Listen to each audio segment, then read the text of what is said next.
Minimum ভরসার জায়গাটা বিদ্যমান ছিল, সেটা কিন্তু আস্তে আস্তে কিছুটা ফ্র্যাজাইল হয়ে যাচ্ছে। তো এই বিষয়গুলো নিয়ে ভাবা দরকার এবং এই রাষ্ট্র মানে সরকারের সাথে যে অন্যান্য পলিটিক্যাল পার্টি বলি বা ছাত্রদের বলি, সকলের মধ্যে যে মধ্যস্থতাকারী বিভিন্ন নাগরিক সংগঠনগুলোর উপস্থিতি থাকা দরকার ছিল, সেটার আমরা বড় ধরনের একটা অভাব অনুভব করেছি। আমি মনে করি যে এই নাগরিক কোয়ালিশন গঠনের যে উদ্যোগ হয়েছে এবং বিশেষ করে এই সংস্কার প্রস্তাবনাগুলো যেগুলো এসেছে 11টি সংস্কার কমিশনের, সেগুলো নিয়ে প্রপার বিশ্লেষণ হওয়া এবং সেগুলো নিয়ে প্রপার ডায়ালগের আমরা একদমই অভাব দেখছি।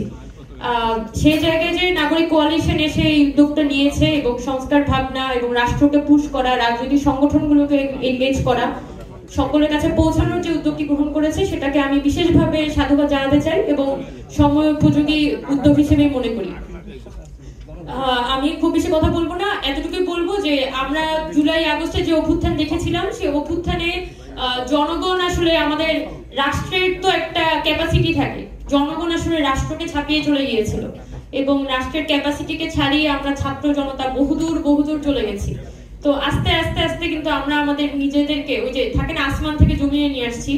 তো জমিনে নিয়ে আসতে তো একটু সময় লাগে, কিন্তু ওই জমিনটা আসলে কেমন হবে ওইটা তো একটু নির্মাণ করার বিষয় আছে। যারা সোসাইটির একটু বুদ্ধিভিত্তিক অংশ, যারা জানেন যে কোনটার ক্যাজুয়ালিটিটা কেমন, তাদেরকে আসলে উদ্যোগটা নিতে হবে, তাদেরকে দায়িত্বটা নিতে হবে। এবং আমাদের এটাই কথা যে আমরা ছাত্ররা গত জুলাই মাসে এত রক্তপাতের মধ্য দিয়ে চেয়েছিলাম যে এই ধরনের স্বৈরাচারী ব্যবস্থা, এই ধরনের ফ্যাসিবাদী ব্যবস্থা কোনোভাবেই যাতে এই দেশের কায়েম হওয়ার সুযোগ না হয়। তো কোনো পরিবর্তনই যদি এমন অবস্থায় যায় যে জনগণের মধ্যেই আস্থাটা তৈরি করতে না পারে যে আমাদের দেশে আসলেই কোনো গণতান্ত্রিক উত্তরণ সম্ভব, যদি জনগণ এই আস্থাটা তৈরি করতে না পারে, তাহলে দেখা যাবে যে পুনরায় দেশে একটা ফিউডাল সাইকেলে আমরা ঢুকে যেতে পারি। সো আমাদের এই দায়িত্বগুলো নিয়ে আমরা সকলেই এখানে দায়িত্বশীলরা আছি, আমাদের এই দায়িত্বটা নিয়ে জনগণের সাথে কানেক্ট হওয়া, তাদের আকাঙ্ক্ষাগুলোকে যেমন স্টেজে তুলে আনতে হবে, তেমনি নতুন পলিসি এবং জনগণের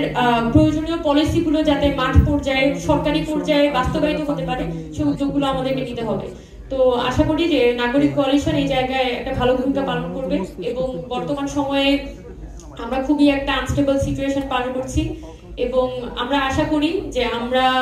এই যে অভ্যুত্থানটি হয়েছিল তার কিছুটা হলেও আমরা আসলে ধারণ করতে পারবো এবং যতদিন পর্যন্ত অন্তর্বর্তীকালীন সরকার আছে,